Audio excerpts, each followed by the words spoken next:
네, 진사로입니다. 70회 한능검 심화 21번부터 해설 강의를 계속 이어가도록 하겠습니다. 가전쟁 중에 있었던 사실로 옳은 것은 하고 물었죠. 자, 홍계남이 의병을 일으켜 흉적을 쳐서 쏘아맞추고 수급이 많았고 공을 세웠다. 쭉 보시면 의병이 곳곳에서 봉기하였지만 고경명과 조원은 모두 나란 일에 몸을 바쳐 죽을 자리에서 죽었으니 가히 그 명성에 걸만한다고 말할 수 있다라고 돼 있어요. 자, 요 쇠미록이라고 돼 있는데 요 쇠미록은 나와 있다시피 가전쟁 중에 있었던 일을 적은 일기다 이렇게 돼 있죠. 자, 의병을 일으켰다. 특히 고경명, 조원 이런 분들의 이름이 나왔기 때문에 이 전쟁을 바로 아실 수 있습니다. 임진왜란이에요. 자, 요 임진왜란 전쟁 중에 있었던 사실을 찾아라 그랬는데 이제 뭐 한산도 해전이나 그 진주대첩, 조명연합군의 평양성 탈환, 행주대첩, 뭐 그다음에 저 명량대첩 같은 요런 전투가 나온 게 아니고 이제 여기선 다른 게 나왔어요. 이 임진왜란 때는 이제 일본이 조총을 앞세워서 쳐들어오니까 이제 우리도 조총 부대가 필요하겠다라는 그 필요성을 느낍니다. 그래서 이 전쟁 중에 훈련도감이 만들어져요. 그게 일본에 있죠. 삼수병으로 구성된 훈련도감이 설치되었다. 요게 이제 그 삼수병이라는 게 포수, 사수, 살수. 사수 먼저 쓸게요.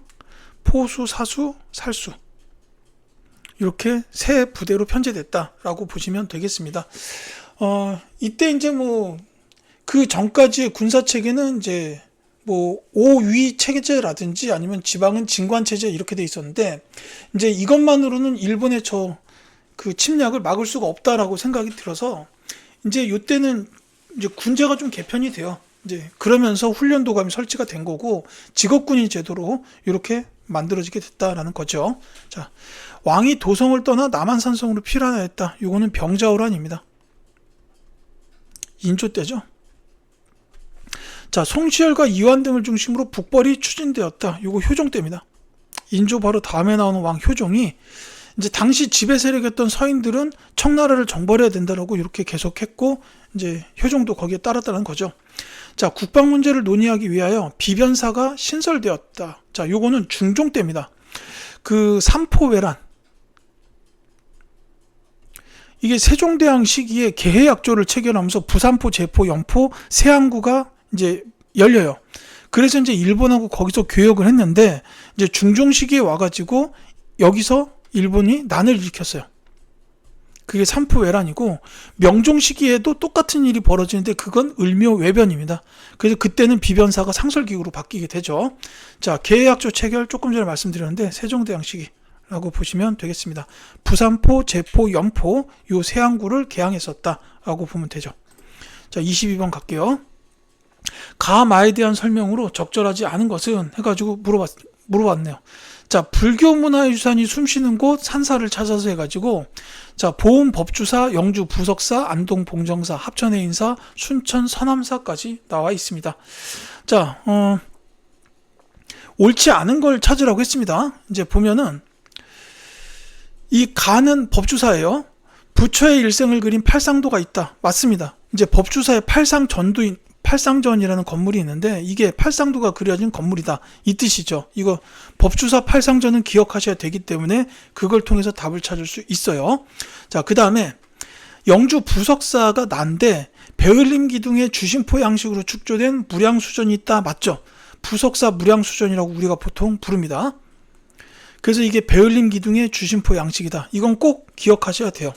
이제 배을림 기둥이라는 건 이렇게 아랫부분이 약간 더 불룩한, 이 극단적으로 그렸지만 중간 아랫부분이 가장 이제 불룩한 이런 형태의 기둥을 배을림 기둥이라고 부르는데 시각적인 안정감이 뛰어나요.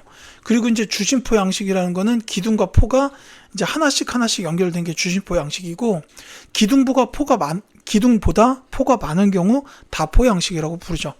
자, 그 다음에 다 보시면 다는 봉정사죠. 자, 현존하는 우리나라 최고 가장 오래된 목조 건물인 극락전이 있다. 자, 이것도 맞습니다. 봉정사 극락전 고려시대 그 12세기에 만들어졌다고 알려져 있는데 이 봉정사 극락전 맞아요. 자, 그 다음에 합천 해인사 8만 대장경판을 보관하고 있는 장경판전이 있다. 이것도 맞습니다. 이제 앞에 영상에서 제가 최치원 나왔을 때 묘길 상탑기 이런 것도 해인사다 이렇게 말씀을 드렸는데, 역시 마찬가지로 이 8만 대장경판을 보관하는 장경판전이 있어요.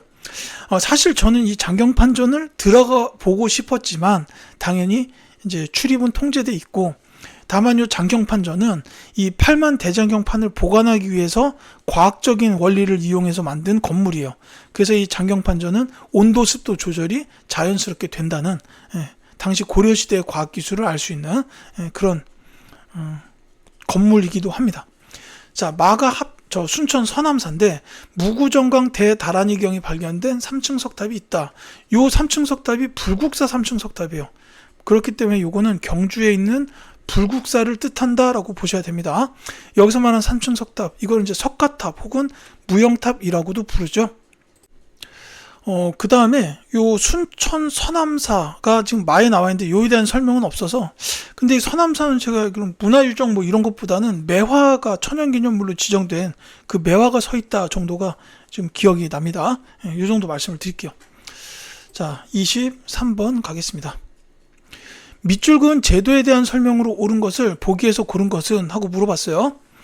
자, 이원익의 건의로 경기도에서 시행되는 수취 제도에 대해서 설명해 주십시오 했는데, 지방특산물을 징수하며 나타난 방납의 폐단을 막아서 백성들 부담을 줄여주기 위한 거다라고 되어 있습니다. 이거는 바로 대동법이에요. 자, 대동법에 대한 설명으로 옳은 것을 보기에서 골라주면 되겠습니다. 이 대동법, 그러니까 하나하나 말씀드릴게요. 그냥 죄송해요. 기억부터 그냥 볼게요. 선해청에서 관련 업무를 담당하였다는 대동법이 맞아요. 이 선해청이 대동법을 시행했던 관청이다라고 보면 되겠습니다. 그 다음에 재정을 보충하기 위해 지주에게 결작을 부과하였다. 요거는 균역법에 대한 세수 보충이에요. 그 균역법은 군포 납부의 양을 2필에서 1필로 줄이는 거기 때문에 당연히 세수가 부족해집니다. 그 부족해진 세수를 보충하기 위한 대책으로 결작 부과나 선무 군관포, 그 다음에 리을에 나와 있는 어장세, 선박세, 소금세, 이런 것들이 국가재정 귀속됐다라는 게 균역법이에요. 자, 디귿 보면 관청에 물품을 조달하는 공인이 등장하는 배경이 되었다. 이 공인 등장의 배경도 역시 대동법이 맞죠. 그래서 기억과 디귿 2번이 정답입니다. 다만 이 대동법은 이렇게 백성들의 부담을 줄이는 데는 굉장히 좋은 법이었지만, 시행은 굉장히 전국 단위 시행이 되는 데는 오래 걸려요. 왜냐하면 이거는 지주계층의 부담이 늘어나는 법이다 보니까 양반 지주계층들이 갖가지 이유를 들어서 반대했어요.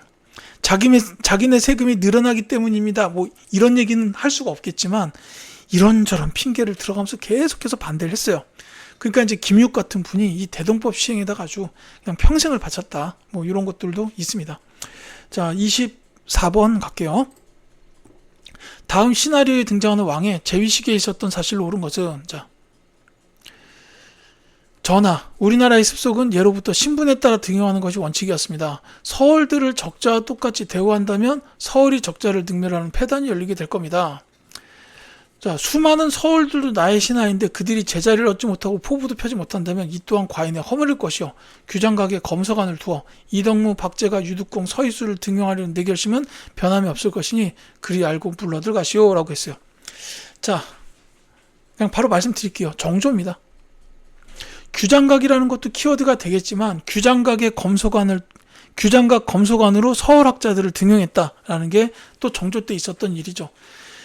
그러니까 이 정조가 이렇게 보면은 다른 신하들의 말을 갖다가 이게 찍어 누른 거예요. 어떻게 보면 이제 앞선 왕이었던 할아버지 영조는 왕을 오래 했잖아요. 그러니까 경력과 짬법으로 찍어 눌렀고, 정조의 경우에는 학식이 워낙 뛰어나니까 당시 시대의 성리학 원탑이 정조였어요. 그 과거 시험을 보고 들어온 신하들이 아니라 정조가 당시에 성리학으로 원탑이었던 분입니다. 그러니까는 그 수많은 학자 신하들을 갖다가 학문으로 찍어 눌렀어요. 그래서 이제 여기는 간단히만 나왔지만은 이때 정조가 내세웠던 논리를 신하들이 이겨낼 수가 없었다라는 뭐 그런 게 있습니다. 어쨌든 지금 이 문제는 정조의 재위식에 있었던 사실을 찾으라, 이런 문제입니다. 자, 정조의 대표적인 업적으로는 규장각, 초계 문신제, 장용용, 수원화성 이런 게 있어요. 거기서 정답이 나오죠. 2번입니다. 거중기 등을 활용하여 수원화성이 축조되었다라는 게 정조 때 있었던 일이죠. 수원화성. 지금도 남아있는데 정말 아름답습니다. 예, 가보시면 좋고, 그 외에 또 이제 정조에서 했던 게 뭐 이렇게 대전 통편 같은, 이건 쓸게요. 대전 통편 같은 법전 정비, 이런 것도 있고, 그 다음에 시내 통공. 이게 이제 금 난정권을 없애버린, 그거죠. 상업활동 장려. 그 다음에, 자주 나오진 않지만, 여기 이제 뭐 이덕무, 박제가 이런 분들이 나왔으니까 얘기하는 거라면은 무예 도부 통지. 이게 이제 그 박제가나 당시에 이제 그 무사, 백동수 뭐 이런 분들이 쓰셨던 책인데, 이게 이제 장영영에서 훈련할 때 썼던 교재예요. 훈련 교재. 이런 게 가끔 선지에서 나온 경우가 있더라고요. 뭐 정답으로 본 적은 없는 것 같은데 어쨌든 오답 선지로도 무예 도부 통지 같은 책이 있었다. 뭐 이런 것도 나온 적이 있습니다. 그래서 이 정도는 참고를 해주시면 좋겠어요. 자, 6조 직계제가 시행되었다. 태종 이방원 있고요. 그 다음에 수양대군, 즉 세조도 있어요. 그 다음에 청과 국경을 정하는 백두산 정계비가 건립되었다. 요거는 그 숙종 때. 그 다음에 대전 회통이 편찬되었다. 이 대전 회통은 흥선대원군 집권식입니다. 영주는 속대전, 정조는 대전 통편, 흥선대원군은 대전 회통이었어요. 자, 삼정 이정청이 설치되었다. 요거는 그 철종식인데, 철종보다 더 중요한 건 이때가 세도정치 시기로, 특히 삼정 이정청 설치는 임술 농민 봉기를 조사하는 과정에서 안핵사 박규수가 건의해가지고 설치가 됐던 거다. 이렇게 이해해 주셨으면 합니다. 자, 25번. 다음 상황이 나타난 시기에 볼 수 있는 모습으로 적절하지 않은 것은? 하고 물었어요. 자, 김화진 등이 아뢰기를 만상과 송상이 함께 수많은 가죽을 마음대로 밀무역을 합니다. 여기서 사실 바로 알 수 있거든요. 이제 송상, 만상에 대한 얘기가 쭉 나와 있어요. 그렇기 때문에 이거는 조선 후기입니다. 이제 상인들로서 특히 송상과 만상이 활동했던 시기가 바로 조선 후기죠. 이제 만상은 의주 지역에 갔던 상인들, 그 다음에 송상은 개경을 중심으로 활동했던 상인들인데, 그래서 이제 의주, 이제 송상은 개성. 근데 이 송상 하면 또 송방. 전국 각지에다가 지점을 뒀다. 그 지점이 송방이에요. 그러니까 지금으로 따지자면 프랜차이즈 같은 개념 정도로 볼 수도 있겠죠. 그 다음에 이제 뭐 만상, 송상, 내상.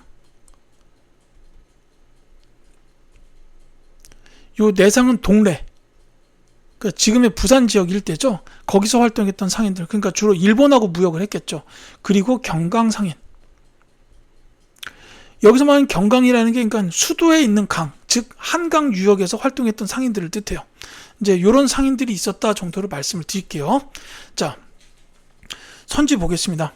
채굴 노동자를 고용하는 덕대. 제가 앞서서 뭐 설점수세지 나왔을 때 말씀드렸죠. 이거 조선 후기 맞고, 이 덕대는 광산 경영 전문가다. 이렇게 보시면 되겠습니다. 병난도에서 교육하는 송해 상인 고려시대죠. 그렇기 때문에 옳지 않은 거 찾으라 2번이 답이 되는 거고, 상평통보로 물건을 거래하는 보부상 역시 조선 후기입니다. 포구에서 물품의 매매를 중개하는 여각 역시 조선 후기예요. 담배와 인삼 같은 상품 작물을 재배하는 농민도 조선 후기입니다. 다른 것들은 전부 조선 후기가 맞고 병난도의 상인은 고려기 때문에 정답이 되겠다라는 거였어요. 자, 26번 가겠습니다. 가인물에 대한 설명으로 옳은 것은? 하고 물어봤어요. 자, 우리 모둠은 열하일기에서 상공업진흥과 청해문물 수용을 주장한 가에 대해서 발표하려고 합니다. 라고 나왔습니다. 여기서 바로 아셔야 되겠죠. 연암, 박지원 선생님. 자, 열하일기뿐만이 아니라 양반전이나 허생전 같은 당대 상황을 반영한 그 비판적으로 이제 반영한 소설도 쓰셨어요.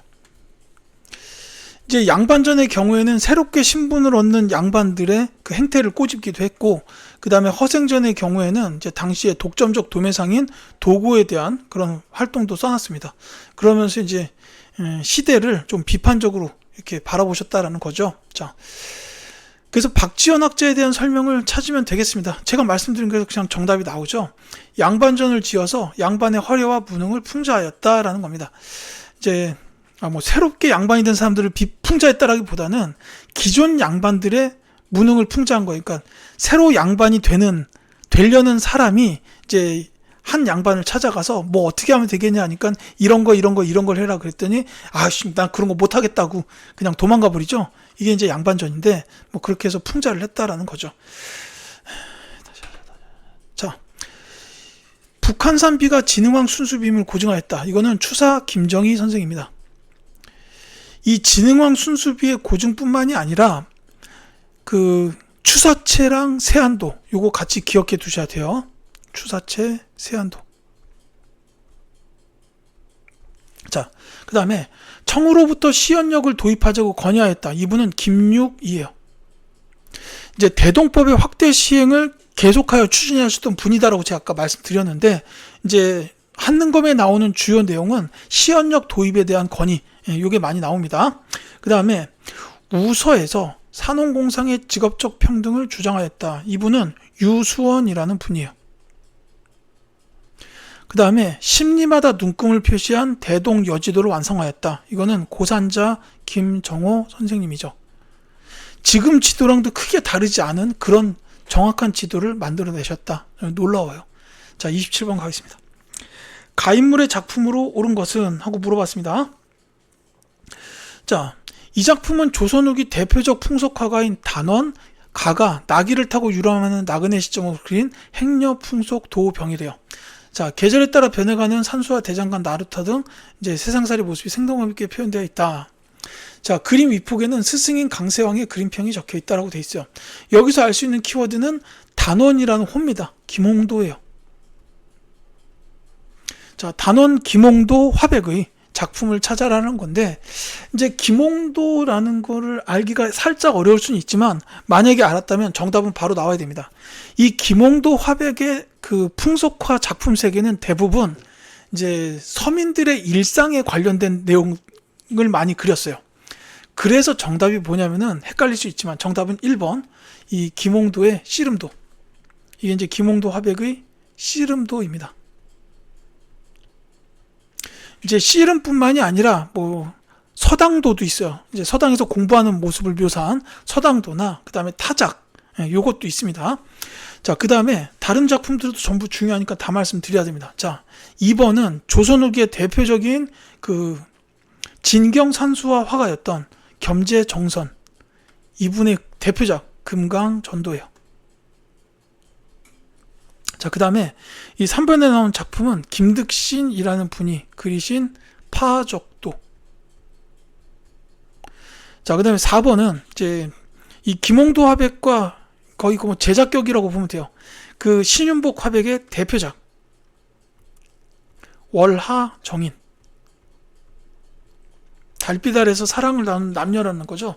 특히나 이 신윤복 화백은 이제 굉장히 아름다운 색감을 많이 쓰셨고, 그 다음에 그 여성들을 많이 묘사했다라는 그런 특징이 좀 있습니다. 같이 기억해 주세요. 그 다음에 이 5번에 나와 있는 이 작품은 지금 김홍도 화백의 스승이라고 돼 있었죠. 이 강세왕 화백의 작품입니다. 영통동 구도. 자, 이거 보면 색을 사용하셨죠. 그러니까 이제 서양화의 기법을 어느 정도 수용을 해서 이런 색도 굉장히 잘 활용을 하셨고, 이게 이제 뭐 김홍도 신윤복 화백으로 이렇게 이어지게 됐다라고 보시면 좋겠습니다. 자, 28번 가겠습니다. 가나 사이의 시기에 있었던 사실로 옳은 것은? 자, 순무영에서 정족산성 수성장 양원수가 보내온 보고에 의하면 우리 군사가 잠입한 사실을 알지 못했다 해가지고 일제의 총탄을 퍼붓습니다 라고 했다는 거죠. 가장 중요한 키워드는 양원수 장군입니다. 병인 양요. 자, 이 양원수 장군께서 병인 양요에서 이제 정족산성 전투를 통해서, 병인 양요의 정족산성 전투예요.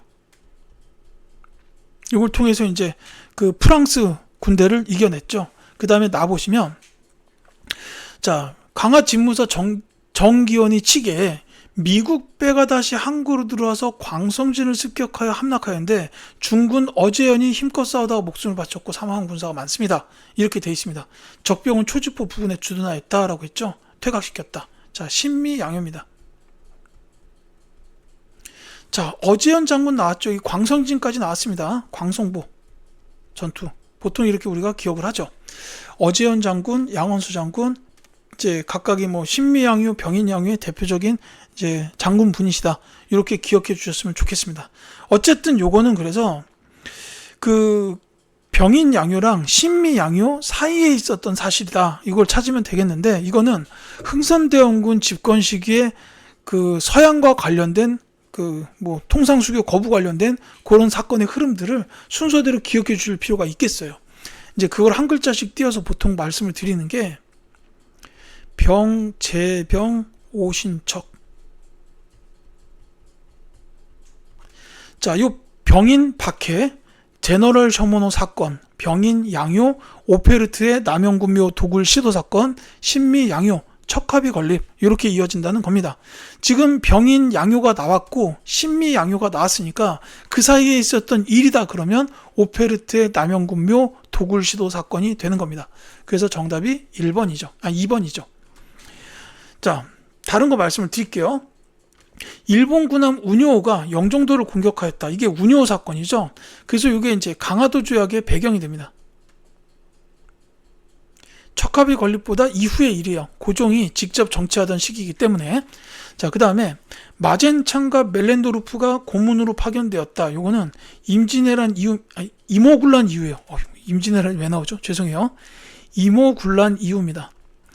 이 이모군란을 그 조선 정부의 요청에 따라서 청나라가 진압을 해줬잖아요.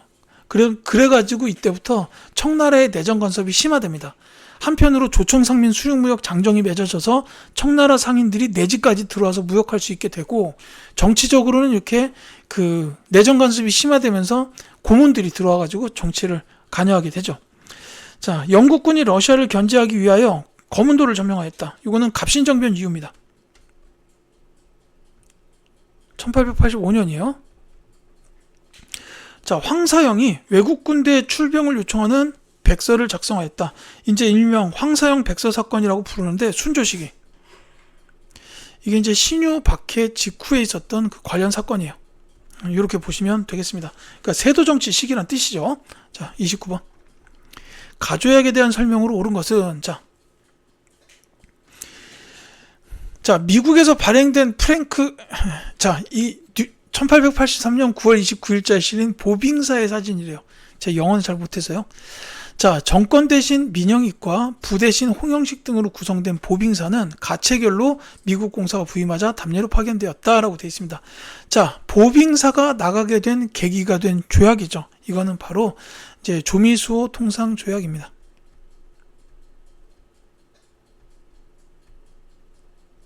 이제 서양과 맺은 최초의 근대적 조약, 이제 조미수호 통상 조약을 통해서 보빙사가 이제 외교사절단으로 미국을 가게 되어 아서 대통령을 만나고 우체국, 신문사, 병원 등 근대 시설을 시찰하고 돌아왔다. 이게 미국 대륙 전체를 다 간 걸로 제가 알고 있는데, 그때 기차를 탔다고 알려져 있어요. 근데 제 생각엔 이 보빙사 분들이 기차를 타고도 제일 놀라지 않았을까? 아니, 말이나 소가 끄는 것도 아닌데 그냥 쇳덩어리로 된 상자가 여러 개가 연결돼가지고 빠른 속도로 가요. 엄청 놀라지 않았을까라는 생각이 좀 듭니다. 어쨌든 이 조미수호 통상조약에 관련된 설명인데 정답 찾기 어렵지 않죠. 이제 서양과 맺은 최초의 근대적 조약이자 최애국 대우가 규정된 조약이기도 해요. 자, 최애국 대우뿐만이 아니라 거중 조정 조항도 들어갔습니다. 뭐 이런 것들 같이 기억해 두시기 바랍니다. 다른 것들도 조약으로 말씀을 드릴게요. 자, 통감부가 설치된 계기가 되었다. 요거는 을사늑약. 그 다음에 천주교 포교 허용의 근거가 되었다. 요거는 조프수호 통상조약이에요. 그러니까 프랑스랑 맺은 조약을 말합니다. 자, 재정고문을 두도록 하는 조항을 담고 있다. 요거는 1차 한일협약이고요. 이 재정고문으로 그래서 메가타라는 인간이 와가지고 화폐정리 사업 하죠. 자, 부산과 원산, 인천이 개항되는 결과를 가져왔다. 요거는 강화도 조약입니다. 조일수호 조규라고도 부르죠. 자, 30번 가겠습니다. 가에 대한 설명으로 옳은 것은 해가지고, 자, 우정 총국 개국 축하연에서 일부 급진개혁파가 가를 일으켰습니다 라고 돼 있고, 4대 관계 청산대령담은 개혁정강을 발표했다. 14개조예요. 청군의 개입으로 3일 만에 실패하여 김옥균 등 주요 인물들은 일본으로 망명했다라고 돼 있습니다. 뭐 이제 김옥균, 박영효, 서재필, 홍영식, 서강범 뭐 이런 분들이 계신데, 이제 뭐 서재필 같은 분은 나중에 와서 독립협회하셨고, 박영효는 돌아와서 연립내각 구성하는데 이제 주도했고, 김옥균은 10년 후에 고종으로부터 암살당합니다. 뭐 이렇게 됐는데, 어쨌거나 이거 갑신정변이죠. 이 갑신정변에 대한 설명으로 옳은 걸 찾아라라는 문제입니다. 이 갑신정변이 청나라 군대의 개입으로 3일 만에 실패를 해요. 근데 이때 이 개화파 이분들이, 이 김옥균 같은 개화파 분들이 사전에 일본하고 약조가 돼 있었어요. 무슨 일이 생기면 일본에서 군대를 좀 지원해 주세요라고 약조가 돼 있어가지고 청나라가 개입하니까 이제 일본과 청나라가 교전을 벌이게 되죠. 이제 그래서 텐진 조약이 맺어졌어요. 일본과 청나라와 일본 사이에서 텐진 조약도 있었고, 그 다음에 이제 그 우리나라는 일본에게 배상금을 지불하는 한성 조약을 맺었습니다. 그래서 정답이 3번이에요. 그러니까 이 갑신정변을 통해서 한성 조약이 맺어지고 이제 우리가 일본에게 배상금을 지불했다라는 거예요. 그 다음에 또 하나가 텐진 조약이 있어요. 이거는 청나라랑 일본이 맺은 조약이다. 이렇게 보시면 되겠습니다. 자, 전개 과정에서 집강소가 설치되었다. 이거는 동학농민운동에 대한 설명이고, 수신사가 파견되는데 영향을 주었다. 이거는 이제 강화도 조약으로 보면 되겠죠. 그 다음에 사태 수습을 위해서 박규수가 안핵사로 파견되었다. 아까도 말씀드렸는데 임술, 농민, 봉기. 그리고 구식군인에 대한 차별 대우가 발단이 되었다. 이거는 이모, 굴란이라고 보시면 되겠습니다. 자, 이렇게 해서 30번까지 설명을 드렸고요. 31번부터는 다음 영상을 통하여 이어드리도록 하겠습니다.